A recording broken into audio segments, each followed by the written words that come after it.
Welcome to our channel. నేను Yagnamurthy. Bettings apps అనేవి యువత జీవితాల్ని ఎలా నరకప్రాయం చేస్తున్నాయో మనం కొద్ది రోజులుగా చెప్పుకుంటూ ఉన్నాం, వీడియోస్ కూడా చేస్తూ ఉన్నాం. Telangana RTC MD vice chairman VC Sajjanar, so ఆయన ఒక ఉద్యమాన్ని చేపట్టారు.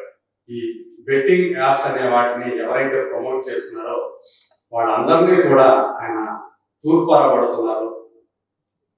దయచేసి ఆ బెట్టింగ్ యాప్స్ ని ఎవరు కూడా, సెలబ్రిటీలు అనేవాళ్ళు ఎవరు కూడా ప్రమోట్ చేయకండి అని ఆయన సూచిస్తున్నాడు, హెచ్చరిస్తున్నాడు. ఎవరైతే బెట్టింగ్ యాప్స్ ని ప్రమోట్ చేస్తారో వాళ్ళ మీద తప్పకుండా చర్యలు తీసుకుంటామని కూడా ఆయన హెచ్చరిస్తూ ఉన్నాడు. అలాగే యువతని ఆ బెట్టింగ్ యాప్స్ బారిన పడొద్దు అని చెప్పేసి ఆయన మంచి సలహాలు ఇస్తున్నారు. దానివల్ల మీరు ఆర్థికంగా గొల్లైపోవడమే కాకుండా కుటుంబాలే నాశనం అయిపోతూ ఉన్నాయి అని కూడా ఆయన ఆవేదన వ్యక్తం చేస్తున్నారు. అయితే ఇప్పుడు రీసెంట్ గా పంజాగుట్ట పోలీస్ స్టేషన్ లో 10 మంది కంటే ఎక్కువగా సెలబ్రిటీల మీద, చిన్నపాటి సెలబ్రిటీల మీద కేసులు నమోదయ్యి బెట్టింగ్ యాప్స్ ని ప్రమోట్ చేస్తూ యువత జీవితాలను నాశనం చేస్తున్నారు అని చెప్పేసి అభియోగం మోపుతూ 11 మంది దాకా సెలబ్రిటీల మీద కేసులు నమోదయ్యాయని చెప్పేసి మనకి తెలుసు. సో అందులో రీసెంట్ గా ఇప్పుడు యాంకర్ శ్యామల కూడా ఆ లిస్ట్ లో ఉండటం అనేది సో ఇప్పుడు ఒక సంచలనంగా మారిందని చెప్పాలి. ఎందుకంటే ఆమె ప్రజాక్షేత్రంలో ఉన్నారు, రాజకీయంగా క్రియాశీలంగా పనిచేస్తున్నారు. అది కూడా ఆంధ్రప్రదేశ్ సంబంధించినటువంటి YCP, so YSR Congress party అధికార ప్రతినిధిగా ఆమె వ్యవహరిస్తూ ఉన్నారు. సో ఇప్పుడు ఆమె బెట్టింగ్ యాప్స్ ని ప్రమోట్ చేస్తూ దొరికిపోయారని చెప్పేసి చెప్పుకోవాలి. అందుగురించే ఆమె మీద కూడా ఇప్పుడు కేసులు నమోదయ్యాయి. బెట్టింగ్ యాప్స్ ని ప్రమోట్ చేస్తున్నారని చెప్పేసి ఆమె మీద కఠిన చర్యలు తీసుకోవాలని చెప్పేసి ఇప్పుడు అందరూ కూడా చాలా మంది కోరుతూ ఉన్నారు. సో ఇప్పుడు మనం చూస్తే ఒకసారి మన దగ్గర అంటే యాంకర్ శ్యామలతో పాటు ప్రముఖంగా ఇదివరకు వినిపించినటువంటి పేరు హర్ష సాయి. అది నిజం చెప్పాలంటే ఈ బెట్టింగ్ యాప్స్ ద్వారా చాలా ఎక్కువ డబ్బు సంపాదించుకున్నాడు అనేటువంటి పేరు తెచ్చుకున్న వ్యక్తి అయితే హర్ష సాయిగానే మనం చెప్పుకోవాలి. సో తను ఆ దాని ద్వారా సంపాదించినటువంటి డబ్బుతోటే హీరోగా కూడా ఒక సినిమా స్టార్ట్ చేశాడని చెప్పేసి వినిపించింది. అయితే ఎవరైతే ఆ సినిమాలో కథానాయకిగా నడుస్తూ నిర్మాతగా కూడా వ్యవహరిస్తున్నటువంటి వ్యక్తి ఎవరైతే ఉన్నారో మిత్రాన్ని అతను తనని మ్యానిపులేట్ చేశాడు అని చెప్పేసి, సో తన డబ్బునంతా కూడా దుర్వినియోగం చేశాడు, ఆర్థికంగా తనని ఇబ్బందులు పాలు చేశాడని చెప్పేసి ఆమె ఏదైతే కేసు పెట్టాడు, అప్పుడు హర్ష సాయి పేరు ఒక నెగిటివ్ సైడ్ లో బాగా పేరులోకి వచ్చింది. అప్పటి నుంచి అతని మీద ట్రోలింగ్ జరుగుతూ ఉంది. ఈ నేపథ్యంలో తను బెట్టింగ్ యాప్స్ ని నేను ప్రమోట్ చేయకపోతే చేసేవాడు చాలా మంది ఉన్నారు, అందు గురించే నేను చేస్తున్నాను అని చెప్పేసి తాను సమర్థించుకోవడం కూడా ఈ మధ్య బాగా ట్రోలింగ్ గురైంది. మరి అతనితో పాటు ఇక్కడ చూస్తే రీతు చౌదరి కనిపిస్తా ఉంది. తను ఆల్రెడీ జబర్దస్త్ లాంటి ప్రోగ్రాం ద్వారా ఆమె పాపులర్ అయ్యారు. ఇక విష్ణుప్రియ మనందరూ తెలుసు, ఆమె ఒకవైపు నటిగా, ఇంకోవైపు మ్యూజిక్ ఆల్బమ్స్ తోటి, అలాగే మరోవైపు యాంకరింగ్ తోటి కొన్ని షోల్ని ఆమె హోస్ట్ గా వ్యవహరించారు టీవీ షోలకి. మరి ఆమె విష్ణుప్రియ అలాగే బిగ్ బాస్ ద్వారా ఆమె మరింత పాపులర్ అయ్యారు. ఇంకొక టేస్టీ తేజ్ కూడా, తను కూడా బిగ్ బాస్ ద్వారా, బిగ్ బాస్ ఫేమ్ గా మనం టేస్టీ తేజ్ అని చెప్పుకుంటాము.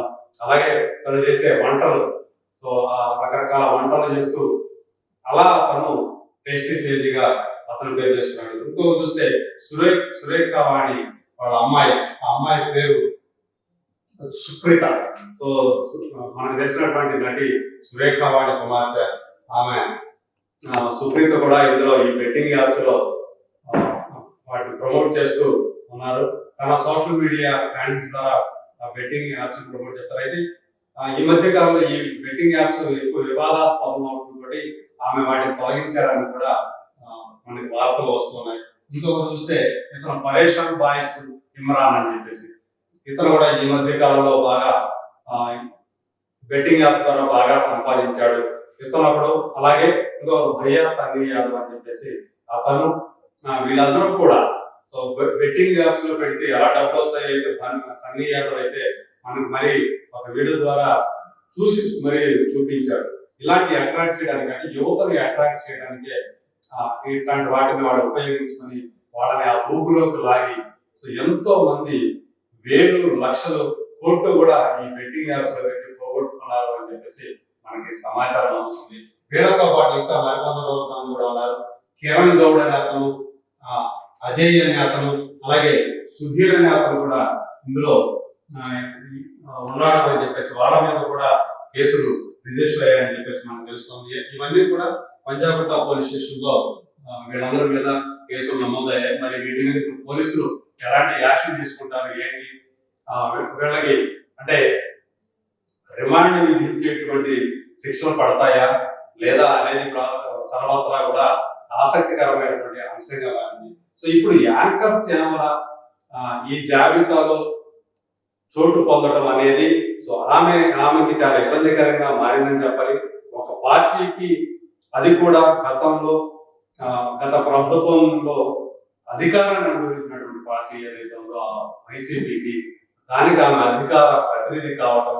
సో ఇప్పుడు అలాంటి ఒక హోదాలో ఉన్నటువంటి వ్యక్తి ఆమె మీద కేసు నమోదు అవడం, మరి దీని మీద ఏం చేస్తారు, వీళ్ళని అందరూ కూడా అరెస్ట్ చేస్తారా లేదా అనేటువంటి ఆసక్తి కూడా అందరిలో కూడా నెలకొని ఉంది. మరి వీళ్ళు అంటే యాంకర్ శ్యామల ఇంతవరకు కూడా ఆమె సైడ్ నుంచి ఎలాంటి ఖండిస్తూ దీని మీద ఎలాంటి ప్రకటన అయితే ఇంకా రాలేదు. మరి ఆమె ఎలా స్పందిస్తుంది ఏంటి అనేది కూడా ఇప్పుడు చూడాల్సి ఉంది. ఏదేమైనా బెట్టింగ్ యాప్స్ వల్ల చాలా అంటే కేవలం వందలు కాదు వేల సంఖ్యలోనే యువత ఆ ప్రభావానికి లోనయ్యి చాలా తమ జీవితాన్ని గుల్ల చేసుకుంటున్నారు అనేటువంటి విషయం మాత్రం చాలా ఆందోళన కలిగిస్తుంది సామాజిక వేత్తలని.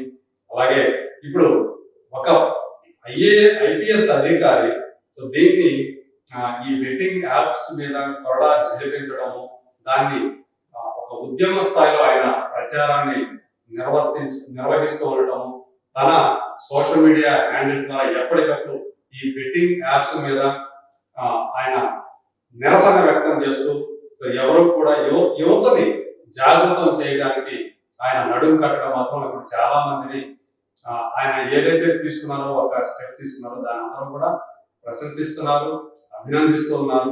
సో ఇందులో ఆయన ఉద్యమంలో మేము కూడా పాలు పంచుకుంటామని చెప్పేసి చాలా మంది ముందుకు వస్తూ ఉన్నారు. సో ఆయన ఏదైతే దీన్ని ఒక ఉద్యమ స్థాయిలో తీసుకెళ్తున్నారో ఈ ప్రచారాన్ని, అది సత్ఫలితాలు ఇవ్వాలని ఆశిద్దాము. అలాగే ఎవరైతే ఈ బెట్టింగ్ యాప్స్ ని ప్రమోట్ చేస్తూ ఇప్పుడు హర్షసాయి లాంటి వాళ్ళైతే తాము సమర్థించుకోవడం, మేము చేయకపోతే చేసేవాడు వేరే వాడు ఉంటారు కదా, దాని గురించి మేము చేస్తాం అని చెప్పడం ఏదైతే ఉందో, ఇది అంటే ఒక తప్పు చేస్తూ మేము కనుక తప్పు చేయకపోతే తప్పు చేయడానికి వేరే వాడు సిద్ధంగా ఉన్నారు కాబట్టి మేము చేస్తున్నాం అని సమర్థించుకోవడం మాత్రం ఏమాత్రం సమర్థనీయం కాదు. సో అది అందరూ కూడా గ్రహించాల్సిన విషయం, ఖండించాల్సినటువంటి విషయం. ఖచ్చితంగా వాళ్ళ మీద కఠిన చర్యలు తీసుకుంటే కనుక రాబోయే రోజుల్లో ఎవరు కూడా ఈ బెట్టింగ్ యాప్స్ ని సెలబ్రిటీలు అనేవాళ్ళు ప్రమోట్ చేయరు. అలాంటి ఒక చెడు పని ద్వారా డబ్బు సంపాదించాలనే ఆలోచన కూడా చేయరు. మరి కఠిన చర్యలు ఉంటాయా లేదా అనేదే ఇప్పుడు అందరం కూడా ఎదురు చూస్తున్నట్టు ఏం జరుగుతుందో